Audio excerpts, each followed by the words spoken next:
Mutual fund investments are subject to market risks. Read all scheme-related documents carefully. Sir మీరు ప్రతి వీడియోలో inflation is key ఇన్వెస్ట్మెంట్కి సంబంధించి అని చెప్తుంటారు. అవును, ఇది పర్సనల్గా నాకున్న డౌట్.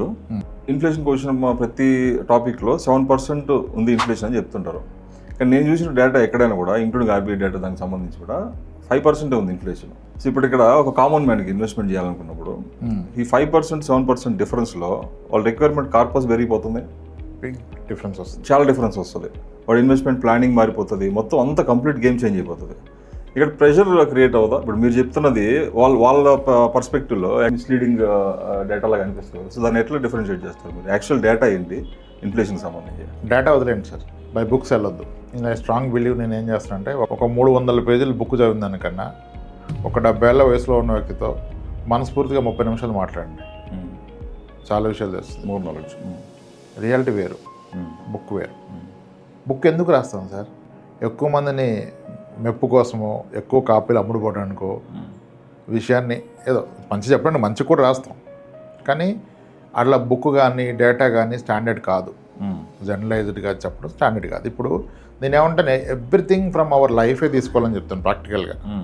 రియాలిటీ, మన లైఫ్ అనేది ఒక real day in day out మనం ఎక్స్పీరియన్స్ అవుతున్నాం కదా.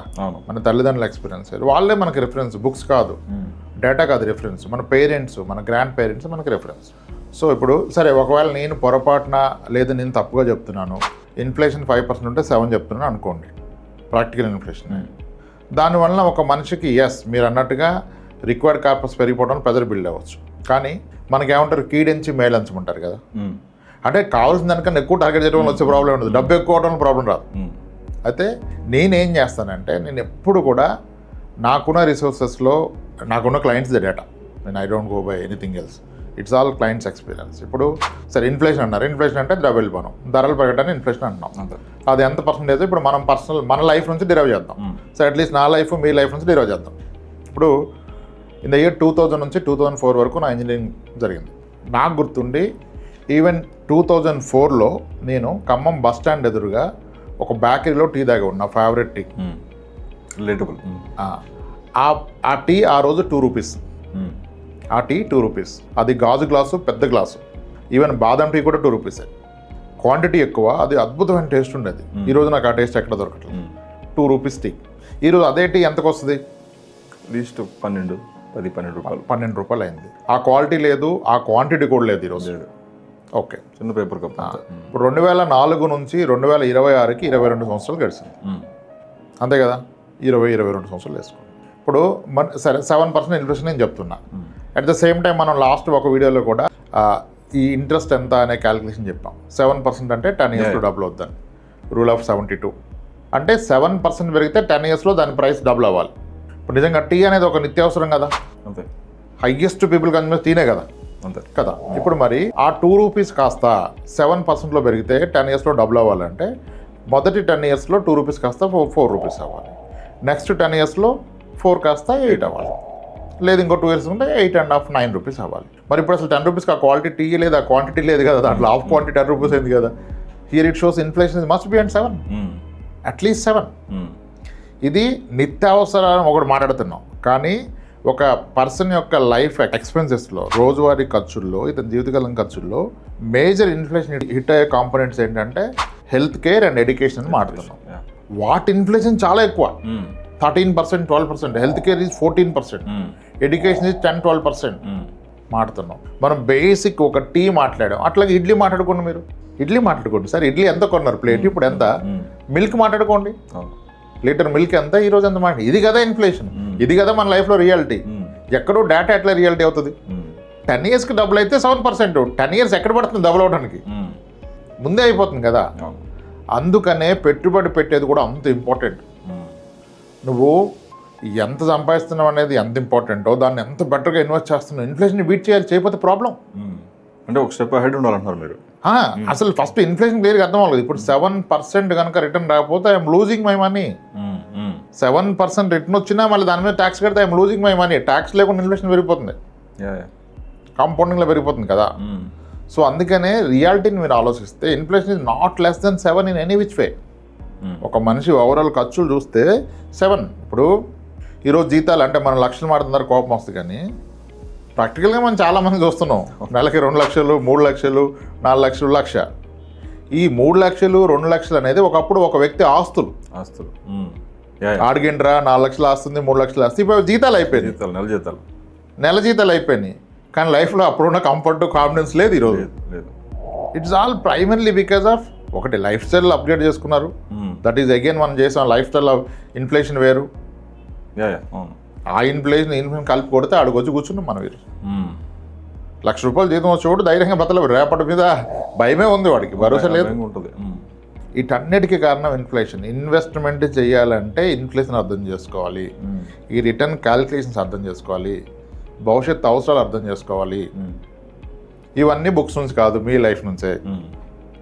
10 ఏళ్ల క్రితం పెళ్ళైన కపుల్కి 2016లో 15లో పెళ్ళయింది. ఆ రోజు మేము కోటిపల్లిలో ఉంటాం, ఇక్కడ ఉంటాం, అక్కడ ఉంటాం చెప్తారు. ఇక ఆ రోజు మీకు నెలవారీ ఖర్చు ఎంత, ఈరోజు ఖర్చు ఎంత? డబుల్ అయిందంటే 7%, డబుల్ కన్నా ఎక్కువ అయిందంటే అంతకంటే ఎక్కువ. అది కాదు ఇన్ఫ్లేషన్. ఇంక మరి 5 ఎక్కడి నుంచి వస్తుంది? సింపుల్ మ్యాథ్ అంతే. 5 అంటే ఏ 14 ఏళ్ళకు డబుల్ అవ్వాలి సార్. ఎక్కడ పడుతుంది 14 ఏళ్ళు కదా?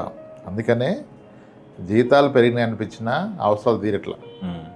జస్ట్ అండర్లయింగ్ కింద చాప కింద నీరులాగా ఇన్ఫ్లేషన్ తినేస్తుంది, డబ్బు యొక్క విలువను తినేస్తుంది. అందుకే ఆస్తులు ఒకనాటి ఆస్తులుకి ఈక్వల్గా ఈరోజు నెలవారీ జీతాలైనా జీవితాల్లో ఆ సంతోషాలు లేవు. ఎందుకంటే ఈ ఇన్ఫ్లేషన్ అర్థం చేసుకోకపోవడం. ఈవెన్ రిటర్న్స్ కూడా అలాగే చేస్తాం. అప్పుడు కొంటే ఎంత అయిందంటే ఇన్ఫ్లేషన్ కూడా అంత ఉంది, నీదేం పెరగలే. ఈవెన్ ఒక మ్యూచువల్ ఫండ్ నాకు 2004లో పెడితే ఇప్పుడు 10 రెట్లు అయిందిరా బాబు అంటే, సరే ఒక 5 రెట్లు అయింది చూడు అంటే 5 రెట్లు మాట్లాడకో. టీ కూడా 5 రెట్లు పెరిగిందిగా, ఇది 5 రెట్లు పెడితే పనికిరాందే టైం. ఏదైనా అది గోల్డ్ పెరిగిందన్నా, మ్యూచువల్ ఫండ్ పెరిగిందన్నా, రియల్ ఎస్టేట్ పెరిగిందన్నా, బ్యాంక్ ఎఫ్డీ పెరిగినా, అరే బాబు ₹2 టీ ₹10 అయినప్పుడు నీ ఇన్వెస్ట్మెంట్ 1,00,000 5 లక్షలు అయితే, లేదా 2 లక్షలు 10 లక్షలు అయితే it didn't give you anything. నీకేం ఇవ్వలా. అది ఇన్ఫ్లేషన్కి ప్యారలల్ నడుస్తుంది, బీట్ చేయట్లా. ఇది ఇన్ఫ్లేషన్ లెక్కించే విధానం. అండ్ ఇంకా లైఫ్ స్టైల్ ఇన్ఫ్లేషన్ అంటే వ్యక్తికి మారుతుంది. అప్గ్రేడ్ చేసుకుని ఉంటారు, ఎప్పటికీ అదే చేసుకొని అప్గ్రేడ్ చేయకుండా ఉండేవాళ్ళు ఉంటారు. So it varies, case to case మారిపోతుంది. Inflation such a key parameter sir. ఇది బోరింగ్ ఎన్నిసార్లు చెప్తాం, కానీ ఎన్నిసార్లు చెప్పిన ఇది బేసిక్. ఇది అర్థం కాకుండా ఏమి చేయకూడదు. మీ ఎక్స్పెక్టేషన్ మొత్తం నాకు వెళ్ళిపోద్ది, మీ ప్లానింగ్, మీ ఆలోచన అన్నీ వెళ్ళిపోతాయి. అందరు ఈరోజు డబ్బుని ఫ్యూచర్లో చూస్తారు. ఇప్పుడు లెక్కలు చెప్పినప్పుడు కూడా సార్ 3,000 ఇసి పెడితే 5,000 ఇసి పెడితే కోటి అయిపోద్ది మీకు 25 ఏళ్ళ కంటే. 25 ఏళ్ళ కోటి ఏంటి ₹1,00,00,000 అంటే 25 ఏళ్ళ తర్వాత. మీరు ఇలా అన్నట్టే 25 ఏళ్ళ ముందు ఏదైతే ఆస్తుందో ఇప్పుడు అది నెల జీతం అంతే కదా. అది బిగ్గెస్ట్ థింగ్ ఇన్ఫ్లేషనే. ఇన్వెస్ట్మెంట్లో బిగ్గెస్ట్ థింగ్ ఇన్ఫ్లేషనే. Businesses fail not because they are bad, it is because of their bad finance management. Finance మీద నాలెడ్జ్ లేక బిజినెస్ ఫెయిల్ అవుతుంది. సిమిలర్లీ మన పర్సనల్ ఫైనాన్స్లో ఇది చాలా క్రిటికల్. ఇన్ఫ్లేషన్ మీద అవగాహన లేకపోతే వీ ఎండ్ అప్ ఫెయిలింగ్. దానివల్ల ఫ్యామిలీ భవిష్యత్తే ఇబ్బందులు పడుతుంది. అంటే ఏ ఇన్వెస్ట్మెంట్ అయినా కూడా ఇన్ఫ్లేషన్ బీట్ చేయాలి, రిటర్న్స్ ఫస్ట్ అది బీట్ చేయాలి. అట్లానే షార్ట్ టర్మ్ చేయలేదు. అగైన్ ద ఇన్వెస్ట్మెంట్ హారిజన్ బట్టి ఎంత టైం ఉంది. అట్లానే 1 మంత్లో కూడా నాకు ఇన్వెస్ట్మెంట్ కన్నా ఎక్కువ రావాలి, 1 ఇయర్లో కూడా నాకు 7 రావాలి, కాబట్టి 7 కంటే ఎక్కువ రావాలి కాబట్టి నేను ఈక్విటీ మ్యూచువల్ ఫండ్ పెడతాంటే అవదు. మీరు కూర్చొని అర్థం చేసుకుని గోల్ ఎప్పుడు, ఎన్ని ఇయర్స్కున్న ఎన్ని అవకాశాలు ఉన్నాయి, ఎన్ని మార్గాలు ఉన్నాయి, వీటిలో ఏదైతే నేను బెటర్గా రిస్క్ అడ్జస్టెడ్లో చూసుకొని మళ్ళీ నా రిస్క్ టాలరెన్స్, రిస్క్ ప్రొఫైలింగ్ చేసుకొని అసలు ఎంత రిస్క్ తీసుకోవాలి ఈ వ్యక్తి, గోల్స్ ఏంటని తీసుకొని పెట్టుకోవాలి. మొత్తం మల్టిపుల్ గోల్స్ ఉన్నప్పుడు, మల్టిపుల్ ఇన్వెస్ట్మెంట్స్ ఉన్నప్పుడు ఒకవేళ ఒక స్ట్రాటజీ ఫెయిల్ అయితే దానికి ఇంటర్చేంజ్ చేసుకుంటాం. ఇప్పుడు ఎడ్యుకేషన్ 7 ఇయర్స్ 10 ఇయర్స్ తర్వాత ఉందని అగ్రిస్ వెళ్ళిపోయాను, నేను ఈక్విటీ మ్యూచువల్ ఫండ్ పెట్టుకున్నాను. ఓకే 5 ఇయర్స్లో ఇల్లు కొనేది ఉందని చెప్పి నేను హైబ్రిడ్ ఫండ్స్ పెట్టుకున్నా. 5-6 ఇయర్స్ అని చెప్పి కన్జర్వేటివ్ హైబ్రిడ్ ఫండ్స్ పెట్టుకున్నా. ఇప్పుడు 5 ఇయర్స్ తర్వాత అవసరం వచ్చినప్పుడు నాకు ఈక్విటీ ర్యాలీడ్ బిగ్, మార్కెట్ బాగా అయిపోయింది, హైబ్రిడ్స్ లో ఉన్నాయి. సో ఇది బాగా రాలేసింది కాబట్టి దో నా గోల్స్ ఆర్ డిఫరెంట్, నేను ఆ డబ్బులు దీనికి వాడుకోవచ్చు. ఎందుకంటే అంత ర్యాలీ వచ్చినాక ఫర్దర్ రాకపోవచ్చు కాబట్టి దాన్ని దీనికి వాడుకోవచ్చు. ఏదైనా మొదటికి ఎక్కడికి వస్తుందంటే ఇన్వెస్ట్మెంట్లో అనేది మల్టిపుల్ గోల్స్ ఏంటంటే నేను ఒక లైన్లో పెట్టాను. అంత పెట్టినాక మళ్ళీ అదే సేమ్ ఓల్డ్ డైలాగ్, జుట్టు పెంచుకున్నమ్మా పెట్టని తిప్పొచ్చు. డబ్బు అంటూ పెరిగితే దేనికైనా ఎంతైనా వాడుకోవచ్చు. ఆలోచనలు మారిపోతాయి. నా ఆలోచన లాస్ట్ ఇయర్ ఉన్నట్టుగా ఇయర్ లేదు, నా క్లయింట్స్ ఆలోచన లేదు.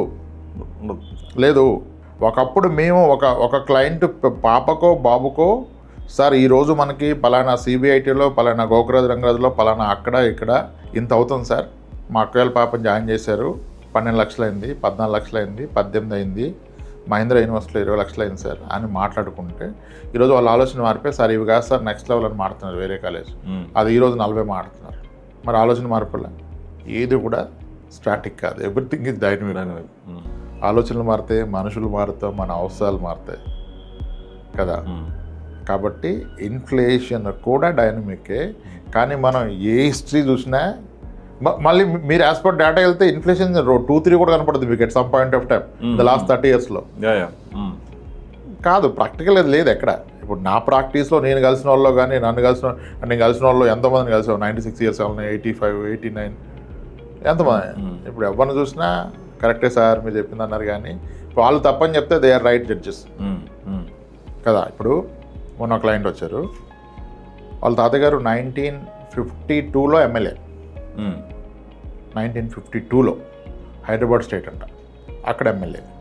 ఇప్పుడు ఆయన లేరు, ఆయన వైఫ్కి పెన్షన్ 80,000 వస్తుంది, ఎమ్మెల్యే పెన్షన్. మొదటి పెన్షన్ 100sలో ఉంది అని చెప్తారు ప్రౌడ్గా. మా తాతయ్య ఎమ్మెల్యేగా దిగిపోయాక డబ్బు లేక వాచ్మెన్గా చేశారు అంటున్నాడు. అసలు నాకు ఆశ్చర్యం వస్తుంది ఈ స్టోరీలు అన్నింటే. ఎమ్మెల్యే అయినాక వాచ్మెన్ చేయటాలు, ఎమ్మెల్యే అయినాక అది చేయటాలు, ఎప్పుడు ఒకప్పుడు స్టోరీ కాదు అది, ఇప్పుడున్న పరిస్థితులు స్టోరీ కాదు. కానీ పెన్షన్ 80,000 వస్తుంది. అప్పుడు 100లో స్టార్ట్ అయిన పెన్షన్ పెరిగి ఈరోజు 80,000కి వచ్చింది. అట్లాంటి కేసు నేను విన్నాను, మా రిలేటివ్స్ కూడా చాలా మంది. అది అక్కడ మనకి ఇన్ఫ్లేషన్ ఇంపాక్ట్ తెలుస్తుంది కదా. అది సో ఇన్ఫ్లేషన్ బై బుక్ అయితే నా personal opinion is by book is never right. మన లైఫ్లో జరిగింది, మన పేరెంట్స్, మన గ్రాండ్ పేరెంట్స్, ఇక్కడ నుంచి డిరైవ్ చేయండి ఏదైనా. Finance has to be derived from your own family, your own generations, your own experience, your own investments. Don't listen, don't believe anything. Mutual funds బాగుంటాయంటే ఎవరు చెప్పరు సార్ మా దాంట్లో. సార్ మీరు మ్యూచువల్ ఫండ్స్ అది అంటారు, ఎందుకు సార్ మరి ఎవరు చెప్పరు? మా వాళ్ళు చాలా రిచ్ ఉన్నారు, చాలా మంది సెటిల్ ఉండంటే. ఇప్పుడు అసలు బిగ్గెస్ట్ ప్రాబ్లం ఏంటంటే మ్యూచువల్ ఫండ్ పెట్టిన వ్యక్తి ఇంకొక వ్యక్తికి రిఫరెన్స్ ఇవ్వడానికి చాలా వెనక ముందు ఆడతారు. ఎందుకనంటే ఇప్పుడు మా కజిన్కి నేను చెప్పిన అనుకో, నేను రామప్రసాద్ దగ్గర ఇన్వెస్ట్ చేస్తున్నాను రా 3 yearsగా, మంచిగా ఉంటుంది మ్యూచువల్ ఫండ్ పెట్టుకో అన్నాం. అటు ఫస్ట్ నువ్వు ఎప్పటి నుంచి పెడుతున్నావు అంటాడు, నెక్స్ట్ నువ్వెంత పెట్టావు అంటాడు. ఓకే ఓకే ఇష్టపడరు, ఎట్లా చెప్తావు? షేర్ చేయడానికి ఇష్టపడ. నాది బాగానే పెరిగిందిరా, ఒక 70 ఉందంటే రేపు అవసరం 10 అడిగితే అయింది నీ పరిస్థితి. మళ్ళీ ఏంది యాప్ ఏంది అంటాడు, ఉంటే ఒకసారి నాకు చూపించండి తీయంటే అంతే కదా, ఇప్పుడు నీకు చాలా ఉందిరా అంటే అయిపోయా. సో మిగిలిన ఇప్పుడు ఇన్సూరెన్స్కి రిఫరెన్స్ ఇస్తారు. నేను హెల్త్ ఇన్సూరెన్స్ తీసుకున్నా, నువ్వు తీసుకుని ఈజీగా చెప్తారు. నేను పెడుతున్నా, నువ్వు పెట్టని చెప్పడం కష్టం. దానికి చాలా అర్థమైందా ప్రాక్టికల్ ఇష్యూస్. అవును, ఒకటి చెప్పా దెబ్బతా నేను కూడా చెప్తావా? అంతే కదా. ఇప్పుడు మా కొలిక్కి చెప్పిన అనుకోండి, కొలిక్కి చెప్పా రామప్రసాద్ మంచిగా చేస్తాడు నువ్వు బెటరా అని. నువ్వు పెడుతున్నావు అంటే అవునండి, అంతే ఎంత ఎప్పటి నుంచి పెడుతున్నావురా, ఎంత ఏంటి యాప్ ఎట్లుంటుందో నాకు చూపాను. చూపిస్తే ఇన్వెస్ట్మెంట్ తెలిసిపోయింది, తెలిసిపోతుంది. ఇంకా మనం ప్రిఫర్ చేసినప్పుడు కంపల్సరీ మనం చూపించాల్సి వస్తుంది. దట్స్ ప్రాబ్లం, ప్రాక్టికల్ ప్రాబ్లం, అది సీరియస్ ప్రాబ్లం. ఇది ఎందుకు చేయరంటే నాకు అర్థం కాని లాజిక్. అరే ఇన్సూరెన్స్కి ఇన్ని రిఫరెన్స్లు వస్తాయి అంటే మనకి ఇన్వెస్ట్మెంట్ కూడా రిఫరెన్స్ తీసుకుంటాం కూడా లేదు, కానీ అసలు ఎందుకు మరి ఇన్వెస్ట్మెంట్కి రిఫరెన్స్? ఇంత డిలైటెడ్ క్లయింట్, ఇంత హ్యాపీ ఉన్నారు, వైఫ్ అండ్ హస్బెండ్ ఇంత బాగా మాట్లాడతారు ఫోన్ చేసి, దే ఆర్ వెరీ హ్యాపీ, ఇదైంది అదైంది అంత ఉన్నప్పుడు మరి ఎందుకు రిఫరెన్స్ రావట్లే అంటే ఎంతమంది వాళ్ళ సొంత బావకి వీళ్ళు ఇన్కమ్ చెప్పడానికి ఇష్టపడతారు? వీళ్ళు ఇన్వెస్ట్మెంట్ ఎంత అయిందని చెప్తారా? చెప్పలేరు కదా. పేరెంట్స్కే చెప్పరు. ఇంత ఉందని చెప్తే నాకు మానేసి మా అన్నకి ఎక్కువ ఇస్తారు, వీళ్ళు ఇప్పటికే మా అన్నకి ఇస్తున్నారు, నేను ఐటీ నాకు ఎక్కువ వస్తుంది, మావాడేమో ఫార్మాలో అని చెప్పేసి ఇప్పటికే మా వాళ్ళకి మావాడి మీద ప్రేమ ఎక్కువ సార్, ఇది చెప్తే ఇంకేమి ఇయ్యారు నాకు ఫ్యూచర్లో, నాకు తెలకుండా రాపించుకుంటా అంటారు. That's the problem. అందుకని అన్నీ ఓన్ ఎక్స్పీరియన్స్ అని చెప్తా. ఇన్ఫ్లేషన్ కానీ ఇన్వెస్ట్మెంట్ కానీ ఇప్పుడు ఎవరు చెప్పరంటే ఎవరు చెప్పడానికి ఇష్టపట్లా. మ్యూచువల్ ఫండ్ అంత గొప్పదే ఎందుకు చెప్పరు సార్? చెప్పరు అంతే. దానికి రీజన్ ఉంది కదా, చెప్తే బుక్ అయిపోతారు కదా. ఇంకా చాలా ఉన్నాయి ఎగ్జాంపుల్ చెప్పలేము. ఈ మధ్య జనాలకు భయం ఎక్కువైపోయింది, సార్ మీరు నా ఎగ్జాంపుల్ ఎక్కడ చెప్పరు సార్ అంటారు. అప్పటికి మనం ఎంతో మార్చి చెప్తాం, కానీ మనం చెప్పేది వాళ్ళు అనుకుంటారు నాదే అయింది కాదు. అటువంటి నా దగ్గర 15 మంది ఉంటారు. జనరల్గా మనం శాలరీస్ ఇన్కమ్స్ షేర్ చేయడం కూడా ఇష్టపడరు. మనం కూడా షేర్ చేయము. నేను ఒకటి చెప్తే నా గురించి అనుకుంటారు, మీ గురించి కాదు చెప్పేది. మీలాంటి వాళ్ళు నా దగ్గర 20 మంది ఉంటారు, 30 మంది ఉంటారు, కొంచెం సిమిలర్గా ఉండడం వల్ల అట్లా అనుకుంటారు అనమాట. అది దట్స్ ది రీజన్. కాబట్టి మంచి ప్రోడక్ట్ ఎందుకు మరి మీరు చెప్తున్నారు కానీ ఎవరు చెప్పరు ఎందుకంటే ఎవరు చెప్పరు పెట్టుకుంటే సైలెంట్గా పట్టుకుంటారు బాగుపడ్డప్పుడు ఎవరు చెప్పరు సరిపోతే చెప్తుంది నీకు స్టాక్స్ పెట్టకరా అని చెప్తారు ఎందుకు స్టాక్స్లో పెట్టి పోట్టుకున్నారు కాబట్టి డైరెక్ట్గా మ్యూచువల్ ఫండ్స్ పెట్టరా అని ఏదో పై పైన చెప్తారు కానీ నేను పక్కన ఉండి పెట్టించరు సొంత వాళ్ళు కూడా పెట్టించరు అర్థం చేసుకోండి ఇట్లా ఉంటే ఇన్ఫ్లేషన్ కూడా అంతే బై బుక్ వెళ్ళద్దు బై రియాలిటీ వెళ్ళండి మీరు లెక్కేసుకోండి మీ పెళ్ళి ఎన్ని నెలలు అయింది ఆ రోజు ఖర్చు అంతే ఈ రోజు ఖర్చు అంతే ఇంట్లో కిచెన్ చూస్తే ఇన్ఫ్లేషన్ అర్థం అయిపోద్ది కిచెన్ ఇన్ఫ్లేషన్కి డైరెక్ట్ ఇండెక్స్ అదే ఇండికేషన్ అదే నేను చెప్పా కదా ఇప్పుడు మీరు అందరు రాయండి కింద కామెంట్స్లో రాయండి మీ ఇంజనీరింగ్లోనో డిగ్రీలోనో ఎప్పుడు చేశారు 10 ఏళ్ళ క్రితం 20 ఏళ్ళ క్రితం ఆ రోజు టీ ఎంత తాగారు ఇప్పుడు ఎంత తాగుతున్నారు టీ తెలిపిందా బస్ ఫేర్ రాయండి తెలిపిందా ఇవన్నీ రెగ్యులర్ ఎక్స్పెన్స్గా కరెక్టే మీరు అన్నట్టు 1.5 రూపాయలు 2 రూపాయలు టీ అప్పుడు టౌన్ను బట్టి కానీ ఆ క్వాలిటీ కూడా లేదు నా బాధ ఏంటంటే ఇప్పుడు అంత క్వాలిటీ ఉంటే 150 120 అంటున్నారు యాక్చువల్లీ ఇన్ఫ్లేషన్ ఆడిపోతే ఇంకెక్కడికి వెళ్ళిపోద్ది కదా ఎందుకంటే ఆ రోజు ఆయనకి లీటర్ పాలు 8 రూపీస్కి వచ్చేది 10 రూపీస్కి వచ్చేది 12 రూపీస్కి వచ్చేది ఆయనకి పాలు 80 రూపాయలు అయినప్పుడు అది 10 రూపీస్ పెరిగితే అది 10 టైమ్స్ పెరిగినప్పుడు మరి అప్పుడు ఇది 10 పెంచితే కొనవు కాబట్టి 5 పెంచింది కాబట్టి క్వాలిటీ తగ్గిపోయింది at the same time quantity తగ్గిపోయింది కదా